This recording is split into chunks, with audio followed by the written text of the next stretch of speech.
Hello, screenwriters, and welcome to Writing for Screens, the screenwriting step-by-step project, episode 177, chapter, volume number 177 of this project, in which my name is Glenn Gers, am letting you look over my shoulder, share my screen as I write a script. And I am doing this in order to teach a part of screenwriting that I think is under-taught, which is the just mechanical, experiential, everyday process of writing. How do you make things into scenes? How do you get scenes onto the page? How do you rewrite them? Lots of people are telling you how to make a great script. I'm just telling you how to get a script done. And I am doing this by showing you, walking you through how I taught myself to do it in a 25-year career, writing TV and movies. And now I just think maybe some of these tricks I taught myself, figured out for myself, can be good for you when you are facing a blank page. So see if they are. If they are, use them. If they're not, don't. It's not like this is the only way to do it. Not like this is the best way to do it. Every artist has to figure out and make their own path. So I'm just offering you these tools in case they will help you. Speaking of tools, I urge you to look at my lesson videos. The main part of my channel is the first 3 sections on the channel: Screenwriting Essentials, Screenwriting Tools and Skills, Screenwriting Process. This is where I try to distill down into little 10-minute lessons the most practical, useful, helpful things I had learned, I had to figure out for myself. I'm just trying to give them to you because everybody's out there showing you all the great theories of screenwriting. And I'm just saying, I don't know the theories of screenwriting. I know the way you can work. That's it. Just figure out for yourself how to use these tools because everybody does it their own way. Okay, well, let us get to the task here, which is rewriting a script. Hello, 99 Precinct, back again. Good to see you. This is Kitschy, and I am just glad to see all of you. Larry. We are 23 sessions from 2. Okay, you do math better than I did, but yeah, I can't believe I am just churning through these things, but it's kind of fun. I'm enjoying it. And we are actually getting stuff written. So yes, and by the way, this clearly will go to 200 because I am a long way from done. But I'm almost done with the rewriting this pass. Something I really want to talk about is this concept of passes. When you rewrite something, it's not like you write it and you struggle and you get it right and then you go through and correct it. Okay, that's not how this works. Writing and rewriting, it's all one process. Going through it, rethinking it, questioning it, figuring it out, that's all, it's all writing. There's not like writing and rewriting. It's all the same. The rough draft is its own little weird experience, and we did that already. From now on, we're just writing. We're just saying, how can I go through this and make some parts of it a little better? You keep doing that until there's no parts of it that you can see how to make better, as you're just doing the best you can. Hey, Maritolatoso. So let us get into it, because we are in a sequence where, honestly, I gotta admit, I am being very easy on myself. If this were a job or a project that I was really pushing to get done, I would spend the extra couple hours to answer questions that I have. Right now, I'm just sort of saying like, okay, I've got some stuff here, and I'm just going to leave it as a thing like here. I wrote, I haven't decided where this tape that she's going to find is hidden. So I just wrote, moving in on the thing marked name. And that's just a note to myself. At some point, I have to get serious about making that choice. When you're really digging in and trying to get stuff done fast, you stop and you solve that. You solve it the best you can, and then you move on. Later on, you may come back and change it, but at least do the best you can. However, especially because I'm juggling the chat and just doing an hour at a time, I'm giving myself a break and saying, you know what? Next time through, I'll catch that. I'll make it work. Hello, Jean. I am so glad to hear you. Hi, Jenny Bouvier. Very nice to see you all. It is great to have you here as we figure this out. Okay. So, The other thing is this is a sequence in which I'm trying to suggest that we are seeing it through Zena's Instagram stories. She's doing little disposable videos in order to project the impression that she is a crime-stopping online web sleuth. And I don't want to over-describe it, but I do want to steer the mind through this medium of online social media. So that's where we are. Okay.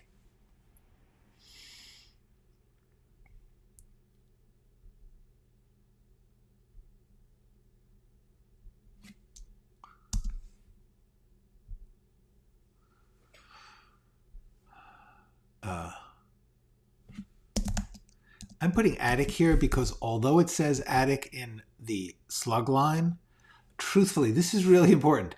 Nobody reads slug lines. These things, these interior George's attic soon after. If you're writing well, you're making them skim that. You're making them not pay attention because they're involved in the scenes in the story. So they are not paying attention to this, and so don't. That's just for production.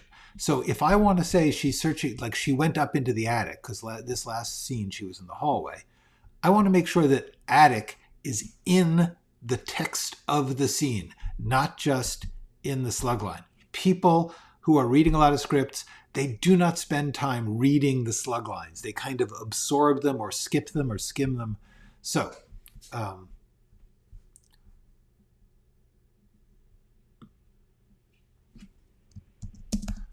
my God, it's here like he said.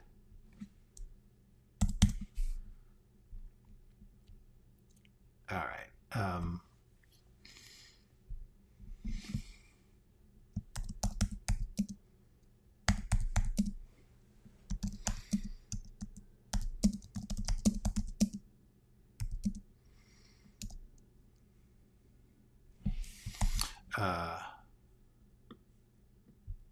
What I want to say here is this is handheld.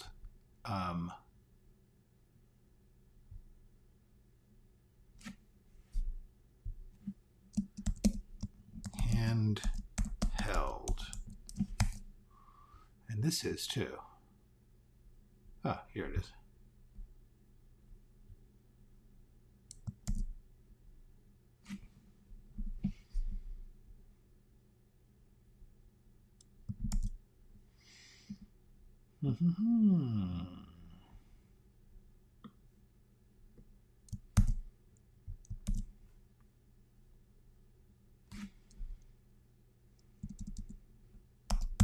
Okay, I just want to be consistent on this time cut new story thing.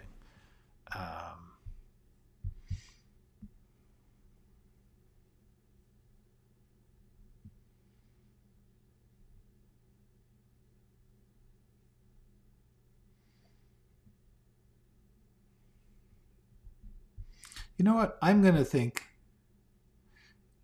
Yeah, all right.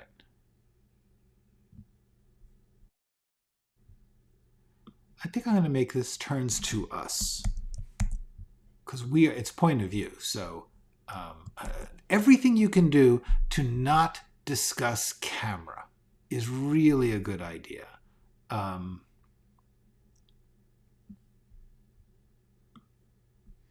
However, I am going to make this handheld because at a certain point she sets up, yeah.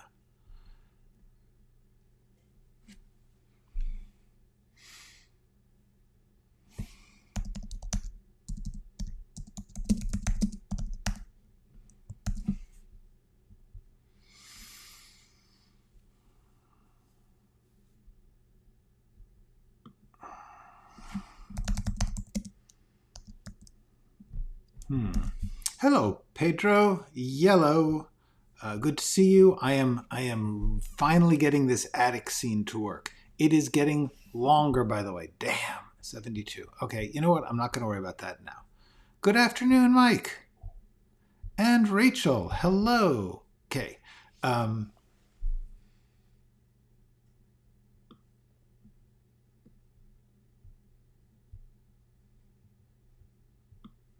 Yeah.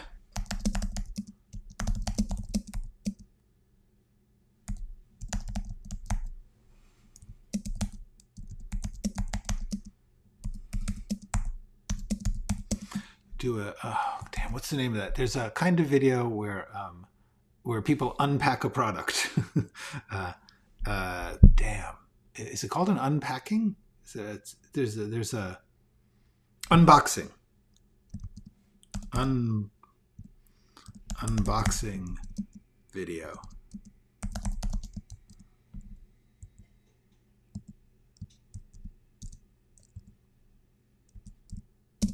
As she open Zena, Georgia's secret files. Georgia's secret. Okay. Watching from Florida. I didn't know you weren't in Florida. So cool. Where in Florida? Is Florida is Florida a state of mind? Welcome from Florida. Welcome from all to wherever any of you are. I accept all viewer locations. I do not judge where we are. In fact, I love the fact that there's people. I got people all over the globe. Not really, but you know. Okay, as she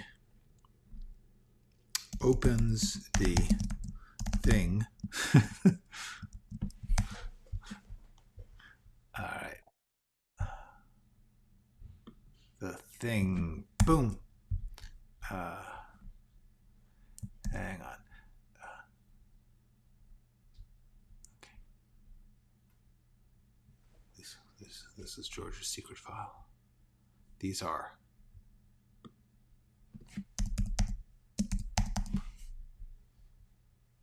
Where he put the evidence, where he kept the evidence.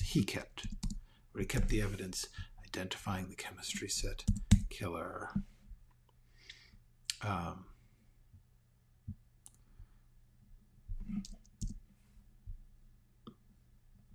Okay, see, I already wrote this. This is a problem. This happens a lot, by the way. When you're rewriting, sometimes you don't realize that you're rethinking it, and so you just rewrite stuff. So you just scroll down and you'll be like, okay. Space Coast, cool. Was Mad Money close to how you wrote it? Let me get a little bit more into this, and then I will come back to that. But just in big picture, I am going to try. I don't know how many of these I can do because I've written a ton of scripts, but I'm going to put a bunch of my scripts online for you to read for free. Just download the PDFs, and then I will do a live stream where I talk through what I remember or understood, or how things got written, or what I think of them. Just a little like behind the scenes of some of my own scripts.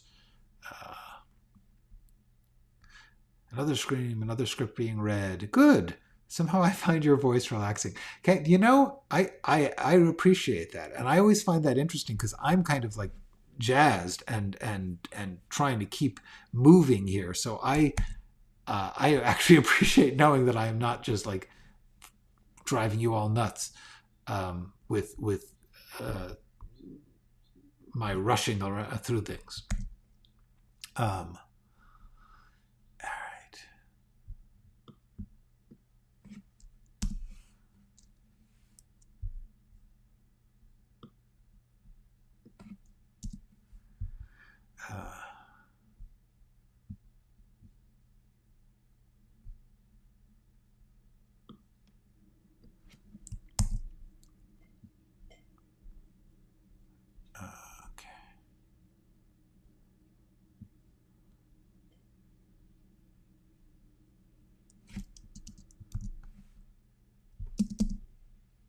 It's like he's talking to us from the grave, from beyond.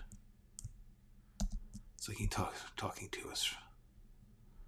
It's like he's talking to us, crying out for justice. It's like he's calling out. crying. It's like he's crying, talking to us from beyond the grave. All right.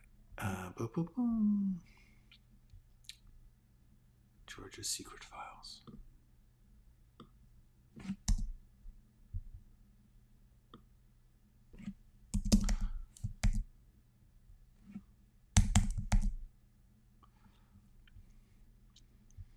Yes, indeed, the Bob Ross. That is kind of apparently what I am becoming, and that's I cannot say that's bad. I have to say, if my company and my process is in some way supportive of you doing your things, great. I could not have a better use of this channel, except of course the lesson videos, which seriously everyone should watch. All right. So let me cut this.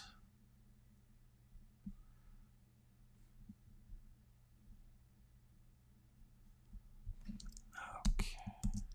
All right. So this is it. Oh my God, it's here. There we go. Speaking to us from here, crying out.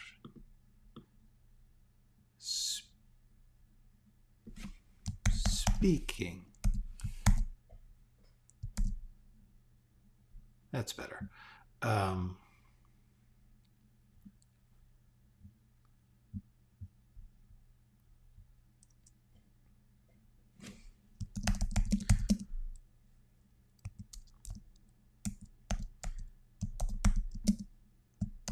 Tape cassette. Okay, it's a mini DV.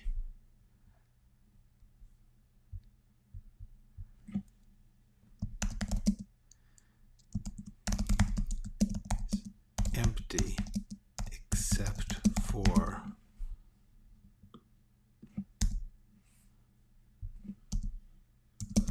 with a post-it. A mini DV tape cassette, which I think I'm going to capitalize because that's a, hey, pay attention to this. It's empty.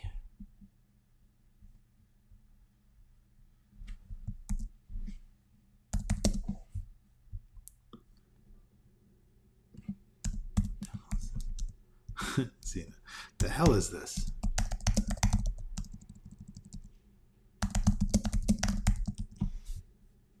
The hell is this?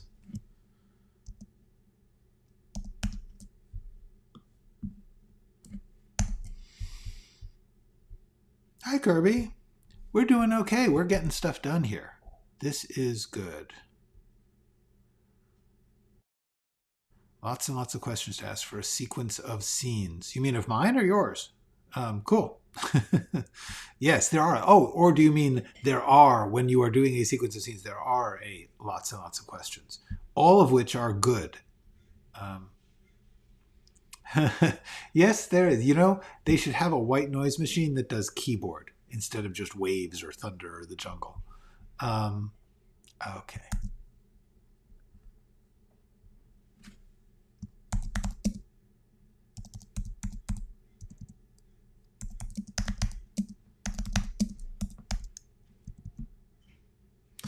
Tiny scroll.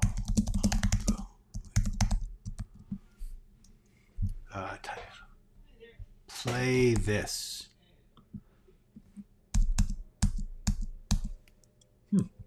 Play this. Play this. On what? What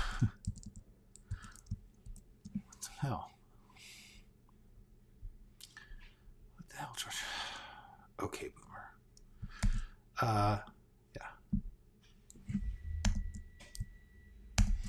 All right. Now here's the thing. If I write this way,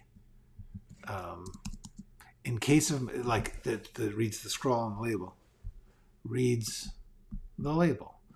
In case of my death, play this.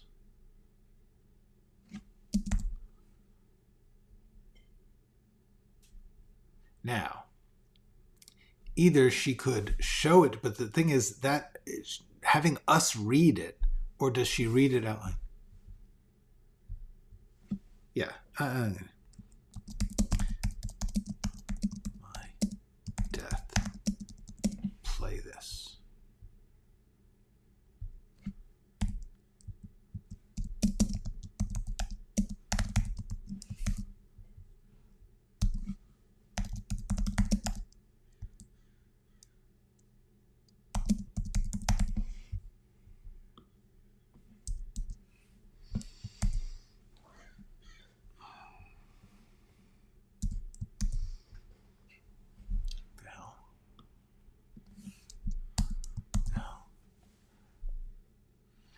Yeah, this is better.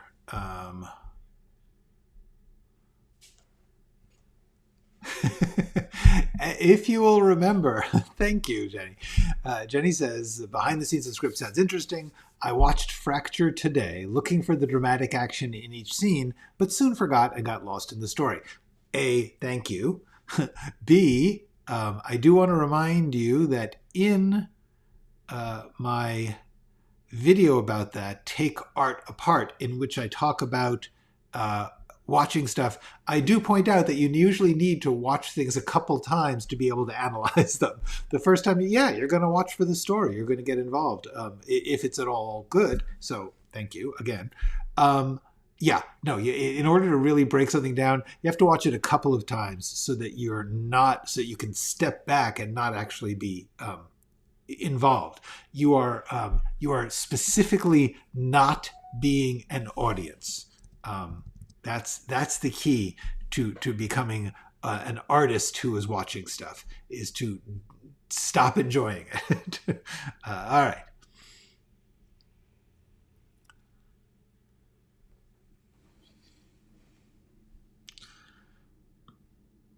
Reading label.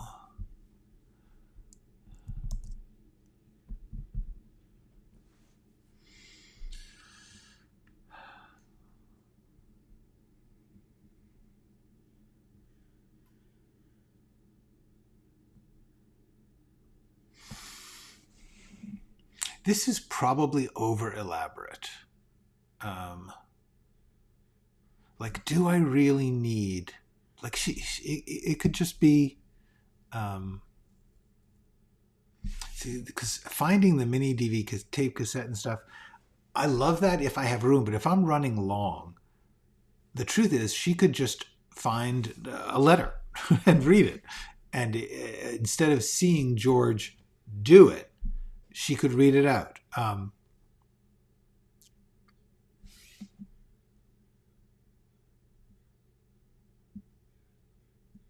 only thing is, and this is true, watching someone read a letter, especially when they're reading it the first time, it's weak. It's not a great. You're asking the actor to convey the person who wrote it and themselves reading it, which is in conflict, and that's unless the scene is written exactly right to make that the fun of the scene.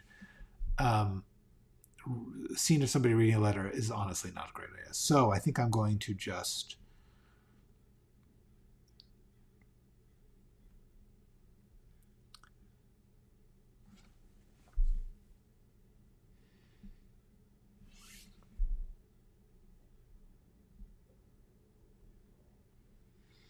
but I could, like, right now, here's the thing. I've set it up so that there's an old technology, because I just thought it was fun, the idea of like him working on this old technology. But the truth is he's working on new technology. I'm not sure that there's any value.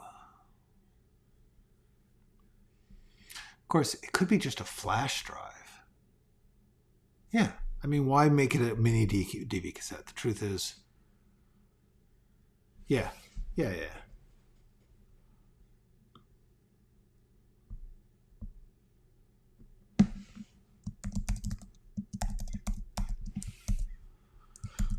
And this will also change the thing it's in.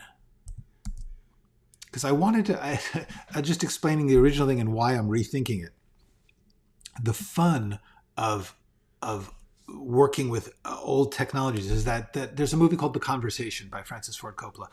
Genius movie, which heavily inspired the ripoffs Blowout, which is extremely entertaining, but just junky.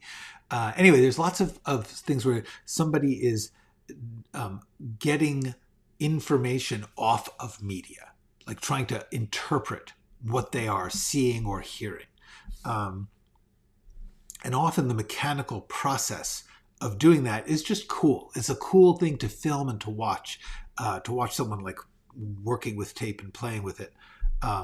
So in this case, I was just like, it's cool. It's and also to me, it's interesting because the truth is, at my age, I have gone through numerous technologies. And the thing is, there's things I did that I created that are now on cassettes that are unplayable because I don't have them. They don't make the machines anymore. So I was sort of going off on that tangent. But the truth is, this is extra stuff that I don't need. This idea here of getting a little frazzled and searching, finding a machine, that's just not, we don't got time. The Conversation, I cannot recommend enough. It's actually fascinating. The Conversation, it's sort of like true Coppola. And what happened was he was getting himself sort of, the career of Francis Coppola is amazing and fascinating.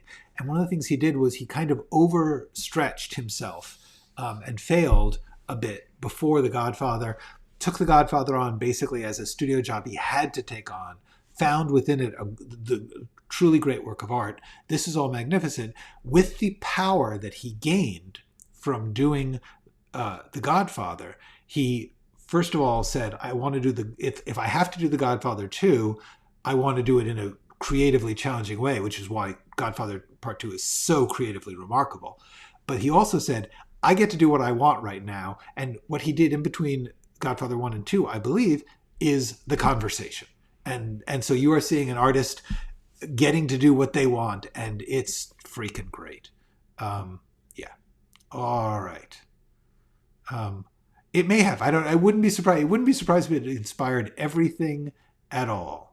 I know those changes, it's so weird now to think, like VHS is gone. and I remember when VHS was new. Anyway, yes, Coppola in the 70s, Coppola altogether. I mean, even Coppola right now, they just did an interview with Coppola about what he's doing now.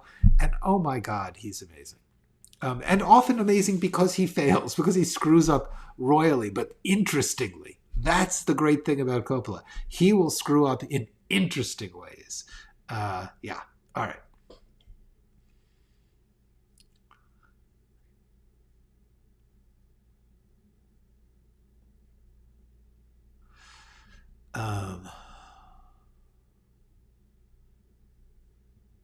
Let's just cut this. Boom.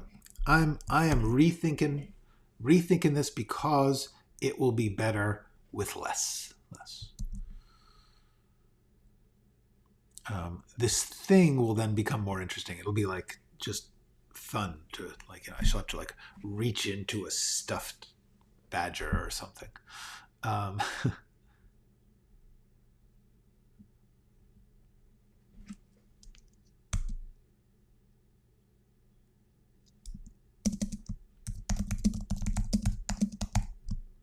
Oops. Oh, let's see. This is just that I have clicked the all caps button. All right. Zena looks at us. Awestruck.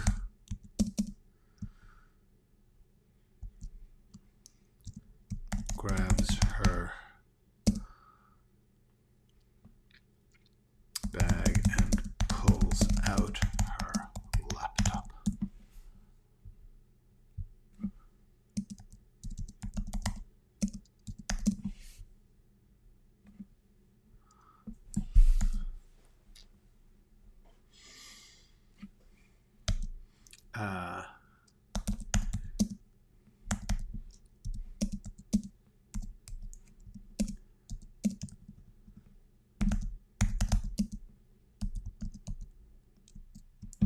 So now we are going from an Instagram to a video clip. Instagram story, Instagram. Okay. First off, I should tell you that there is, let me see, I'll put the link in the description. I recently answered the question, what movies inspired me and I did a full hour of listing movies and one TV show, a couple of plays that inspired me to be a writer. I did not get into the other inspirations, of which there were the Goon Show, the Peter Sellers, Spike Milligan, Harry Seacombe. There was a radio comedy show in the 1950s in England that was extremely influential to Monty Python and all the British comedians. Anyway, they did these radio shows, these radio plays that were just whacked out like you can't believe. Anyway, so the Goon Show, Bob and Ray, the radio comedians, books, John Updike, Graham Greene, Alistair MacLean, Michael Crichton, actually. Michael Crichton really was kick-ass back in the day, in the 70s and 80s, before he became a corporation. And, even as a corporation, he did some great stuff, but his early stuff, Michael Crichton, I don't know if any of you care about this, but Michael Crichton, who eventually did, Jurassic Park and stuff. But he started out, he was actually a doctor. He was a doctor who loved writing. And so he wrote a bunch of thrillers under pseudonyms. And then eventually did the Andromeda Strain, blew up huge, stopped being a doctor, and just did a lot of cool thrillers. Anyway, this is actually interesting. Thank you, Larry. I'm going to get to that in a second. So Michael Crichton's early stuff, he wrote a mystery novel called The Case of Need. It's a medical mystery novel set in Boston, which is really, really just well-written, good mystery, a lot of character, a lot of just clever and cool, well-written. He did like 3 or 4 thrillers under the name John Lang, which were a lot of fun. Anyway, so that was it. Arthur Haley. I read a lot. I should show you my shelves sometimes. I got a lot of books, and I read a lot. Like James Bond, Agatha Christie. I was big into mysteries and thrillers. Okay. But also theater. I mean, my God, theater. But as I mentioned in the live stream, Sleuth, the play by Anthony Schaefer, but also Neil Simon, huge. Herb Gardner, who's now pretty much forgotten, but at the time in the 70s was just a remarkable. He was good friends with Bob Fosse and Patty Chayefsky. They all used to hang out together, and in fact, in this it's a pretty bad movie based on a really interesting play that Herb Gardner wrote, but Bob Fosse plays a junkie criminal in one scene. It's sort of cool. Anyway, lots of influences, lots and lots. It just never stops. P.G. Wodehouse, I must have read 40 of those. S.J. Perlman, James Thurber, good Lord. But I gotta do some writing here. Larry, on the other hand, teaches us that he's got a phone that is USB on the go enabled, which means with the right adapter, I can use USB. You know what? We're gonna get to that. That she may indeed do that. But for the moment, I'm just gonna have her plug it into the laptop. On Zena's laptop.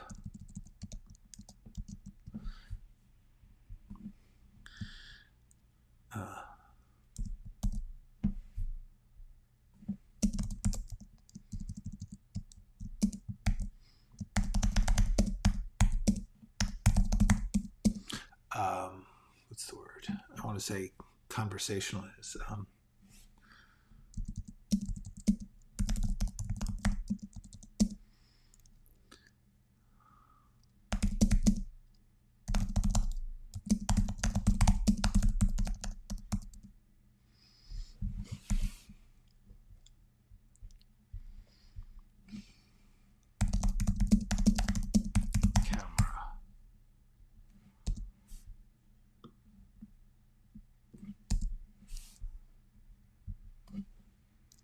unscripted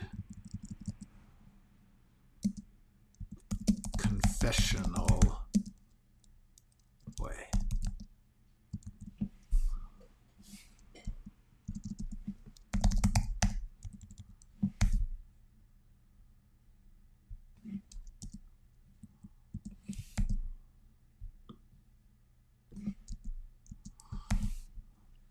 Okay.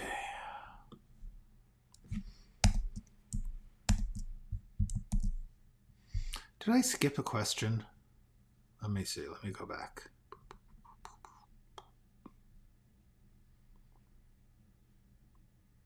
Oh, Mad Money. Yeah. Okay. Briefly, let's do this. Let's take a little break here and briefly do the Mad Money question. Mad Money. Basically, what happened was I got a manager, and the manager also managed Callie Corey. Callie Corey was developing the project, which was an adaptation of a British TV movie. It was a good movie. It's a good little movie that obviously no one here had seen. They wanted to do an American version of it, so I watched that, and then I worked with Callie, and she didn't want to write it herself. She just wanted to direct it, so I wrote it. Was it close to how I wrote it?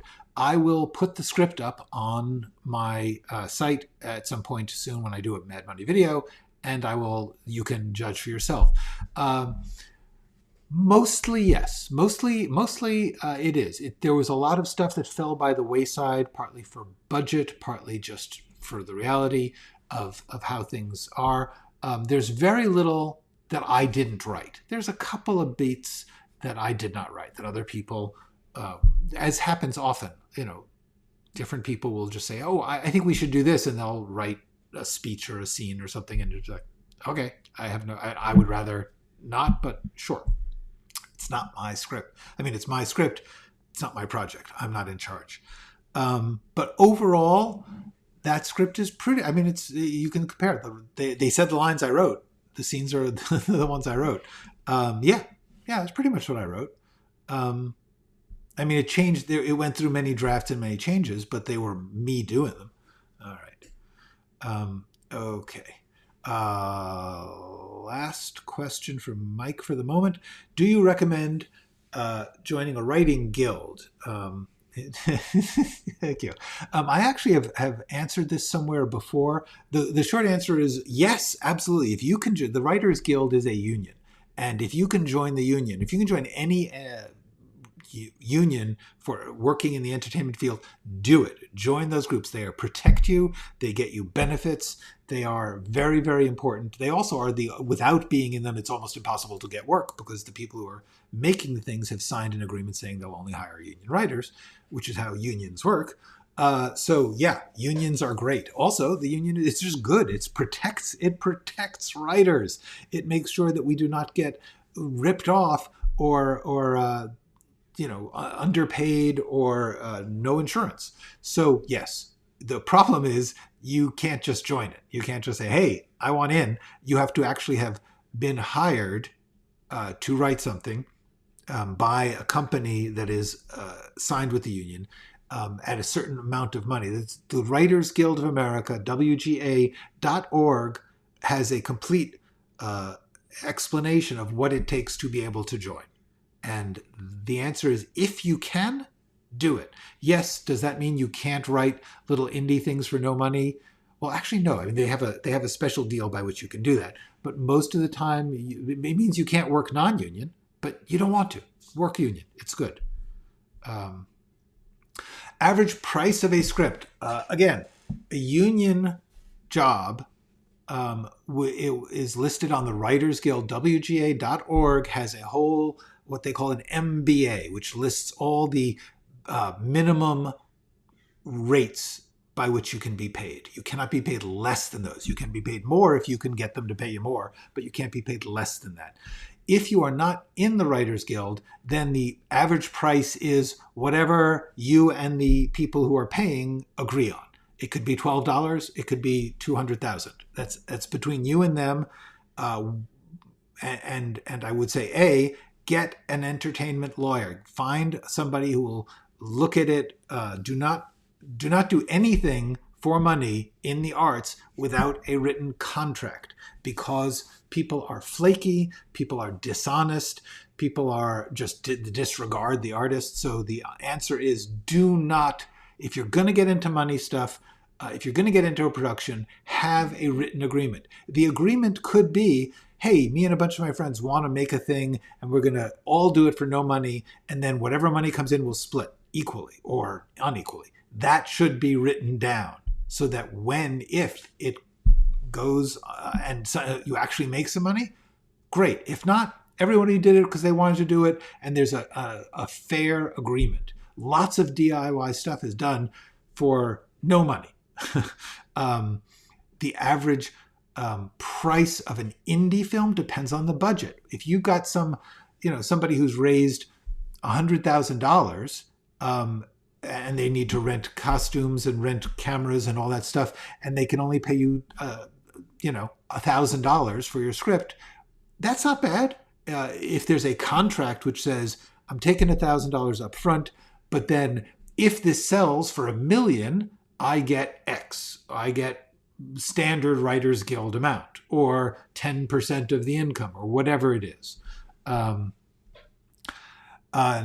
never sign everything. No, definitely sign things. Definitely never sign anything without having a lawyer read it, but definitely don't do work without a written plan, even if it's among friends. It is very important to be professional, even if you are not being paid. It is very important to be respectful and careful and legal, because things go wrong. People decide, hey, I worked more than you should. I should make more than you. Or, well, I have it in my house, so therefore it's my property and you can't have it and I'm going to sell it. People do crappy things to each other. Save yourself from getting into that by making a simple written agreement at the beginning that says, we'll all work for nothing and we will all take all income and divide it equally. Cool. Good deal. But do sign that. Do write that down. You'll be amazed. People will say, oh, I thought you said that I was going to get twice as much because we used my car. Happens. Okay. So the answer is yes. Gene speaks from the knowledge of the law. Write it down. Never do an oral agreement. Gene knows. Gene is right.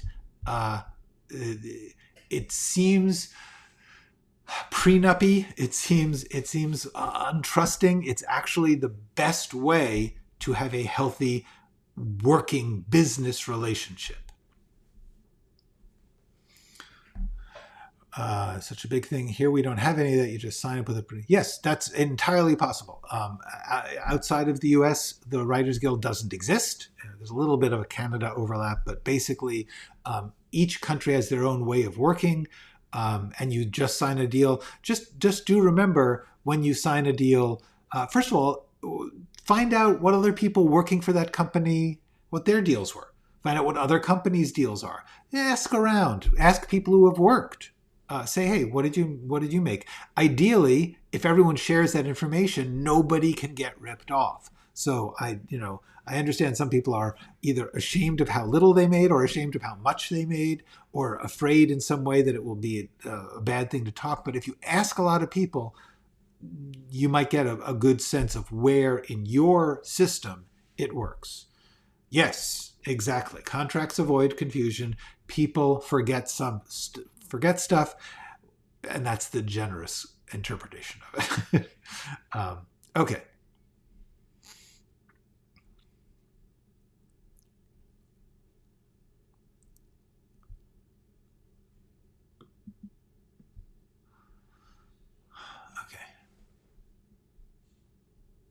This is just too long.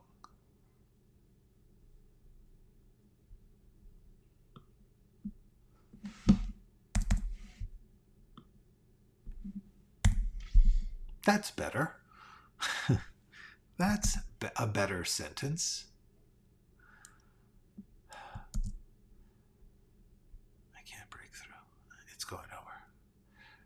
I've interviewed everyone. By the way, as I was disconnecting the other day, somebody asked, should you read stuff out loud when you are writing it? I think so. I think it is, if you are writing dialogue, speak it out loud. As you will see, I can't help it. You just want to see, what does it feel like in your face to speak those words? What does it sound like to your ear? Even better if you can get someone else to do it, but that can be tricky. So I would just say, yes, at least say it out loud. You'd be amazed what you learn from that.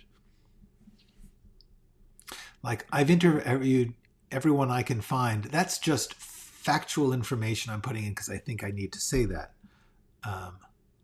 It's going nowhere. I can't. I've pulled every bit of rigs. I've read, gone through.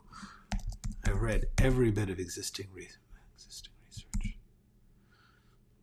This is still just too formal.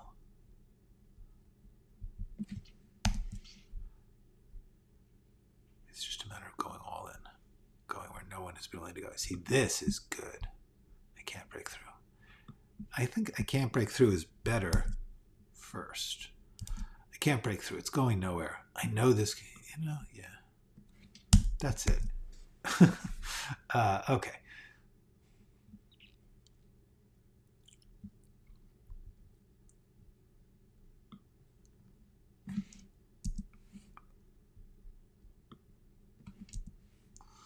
Okay, you don't need any of this.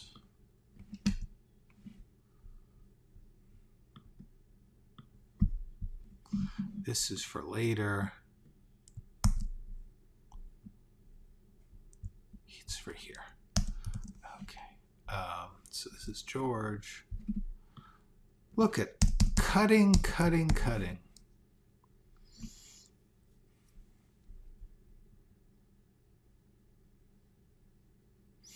The probate court accepted a will as valid. The terms were all there. It was etched into a tractor fender.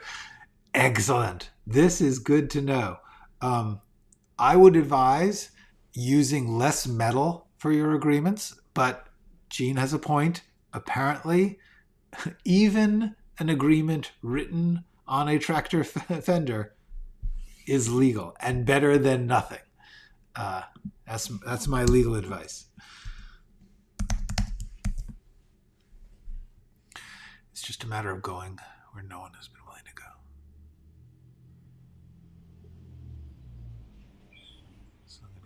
So I'm going to use myself as big.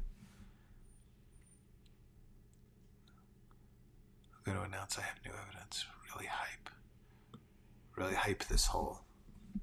I'm going all in. Now this is the thing. Sometimes you need to say things twice, and sometimes you don't. And I am thinking maybe you don't. I know this case of me. It's just a matter of going all in, going where no one has been willing to go. It's just a matter of going where no one has been willing, going all in.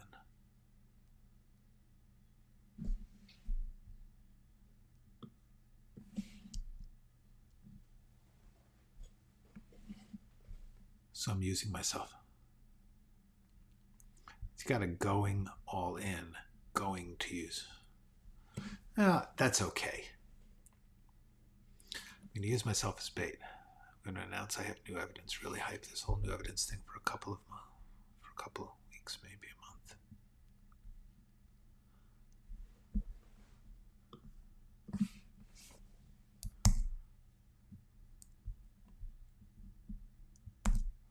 All right.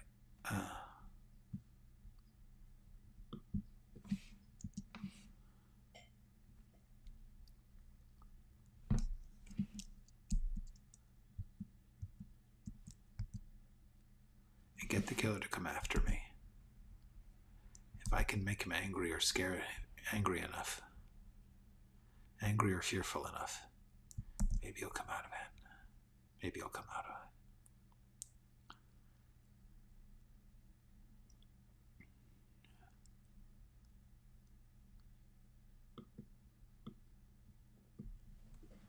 If I can make the killer angry, if I can make the killer angry enough, make the killer angrier enough, angry or fearful. Angry or fearful doesn't sound like something someone would say. Like, if I can make the killer angry or fearful enough, it's like it's like qualifying when you wouldn't be thinking that.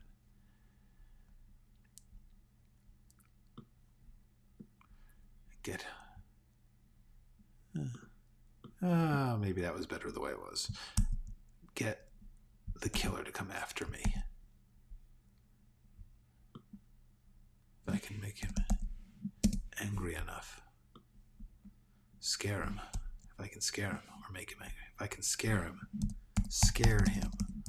or make him angry, maybe he'll come out. Maybe he'll come out. Maybe he'll come out. That's good.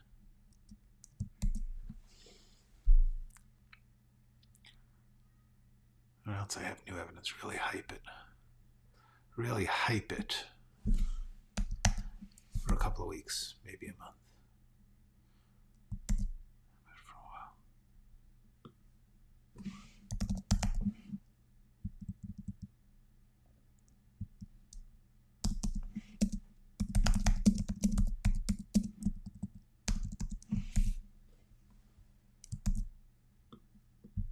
while. Okay, that's not bad.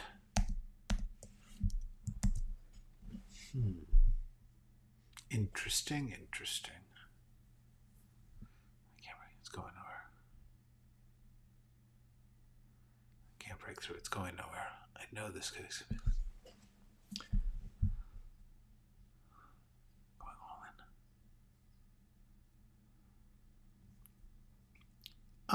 in. See, there's two going tos that's bothering me here. What I'm going to do is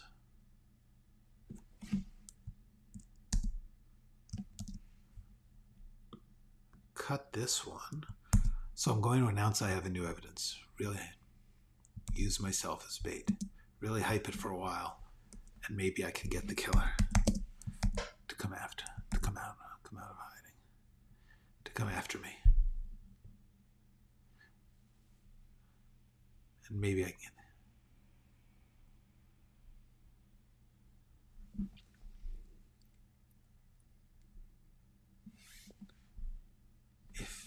If you're watching this,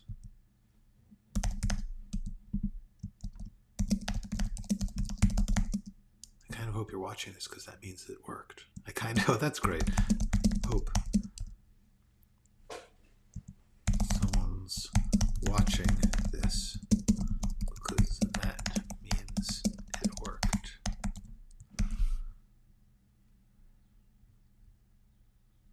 That's good. That's good. Really hype it up. Really hype it up. And maybe I can get really hype it, and maybe get the killer. And get the killer. Get the killer to come after me. If I can scare him or make him angry, maybe he'll come out of hiding. So I kind of hope someone's watching this. Because that means it worked. Oh, that's good. That's good. All right.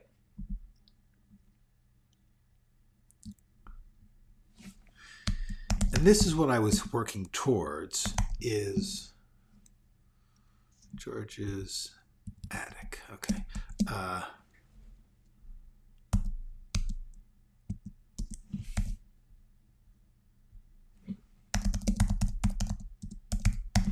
Staring at the screen.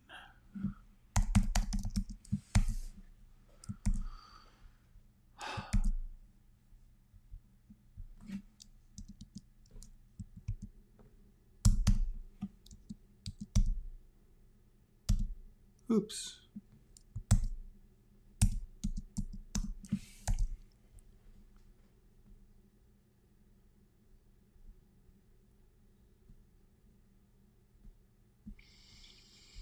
Now, see, I've done this once before. I did a bit in Like, Share, Follow, where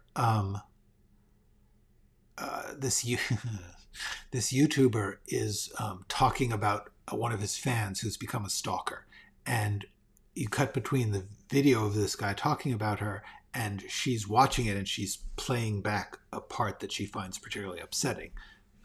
So I know it works.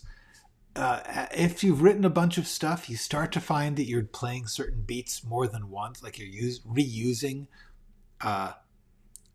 It's not reusing the material, but it's reusing the form, the gimmick, the trick. But it's a good trick. It works. All right. Okay. Wow. I think that was good. I think that I need to come and rewrite this next time tomorrow. But this is good. This is good progress we made today. Yeah, this is beginning to feel like a scene. An unusual scene because it's all told through internet and through Instagram and the video clip, but that's kind of cool. Always, those things never read as well as they play, but they do play. They can play. They can play really well. Okay, neat. Great. Got a minute or two. Anybody have a question? I'm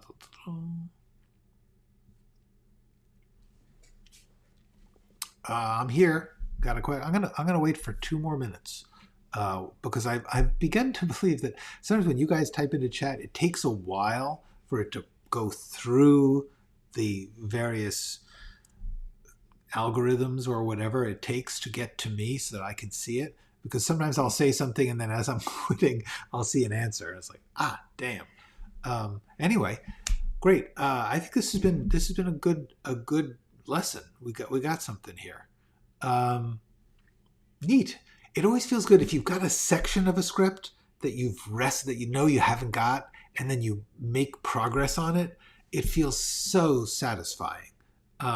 One of the best things about doing it over and over again is you get faith when you're messing it up early on that it will hit this point where it's like, okay, now it's not done, but it's within polishing of a good read. Well, good. Ask it. Ask it. Yeah, I got a minute. Go ahead. So yeah, that's what I urge you to do is write a bunch of things, because until you've gone through the process of not having a scene, knowing that you got an idea for a scene, and then doing the bad version, and then slowly figuring out what it is, like in this case, recognizing I didn't want to take the extra step of changing technologies. And so having done this enough times, I'm like, I know I'm going to get there. And that's a great feeling. Easy one. When are the main times you use italics? That it's a good one. I use italics like as the text as a whole, like here. Hold on. Like here, I'm doing all of this stuff in italics because it is in another format. It's a visual difference. It is in order to indicate that there is a change of reality. In other words, that we're watching through Instagram, or it's a flashback, something that would be visually indicated by a change in visualization. I tend to put italics because at least it looks different than the regular type. That's entirely why. There's no bigger thing. And then the thing about it is that when you come out of it, like here, I'm coming out of the italics and into the reality of plain type. I think that has that effect that cutting out of a film format has, like slow motion or whatever. So the answer is you use italics when you are trying to suggest that the entire scene you're reading, or the thing that you're listening to, is in some way technologically or visually or experientially different from normal, from the average scene. I also do it sometimes if you're listening to something, like if somebody's listening to a recording, I will put sometimes put it in italics, depends. But then of course you actually use italics as emphasis. If you just want to say staring at the screen, you can just italicize the words. Titles of things are supposed to be put in italics, and and like I said, emphasis. Like you want to say, like, what are you talking about? And you want it to be like a little urgent, you can put it in italics. But I think you were talking about when I put a whole scene in italics? And the answer is yes, exactly. When Frodo puts the ring on in Lord of the Rings, and then all of a sudden everything's sort of distorted, I would do that in italics if I was writing Lord of the Rings, which no one has asked me to do. Okay. You said before, never call a character something different. But what if the character calls someone with a different name for good or bad reasons? For example, character is called Brian, and I call them that everywhere in the script, but another character, no, definitely. In that case, when I say don't call them that, I mean here in the description, like he's always Brian. You don't want to call him Brianstein in that, even if somebody calls him that. You could have somebody in the dialogue call him that, sure, that's fine. But like here, I wouldn't say Brianstein speaks to the camera. I would say Brian does, but then if somebody was talking to Brian and said, oh, yo, Brianstein, come get a beer, yeah, you can do that. I'm talking about when the script is identifying a character, not through the voice of a person, of another character, but as the script telling you who's doing what. You want to always have that be consistent and, I believe, honest, almost always. Like a pet name, yes. Okay. And this brings us past the hour, so I think I'm going to say bye. I will see you tomorrow.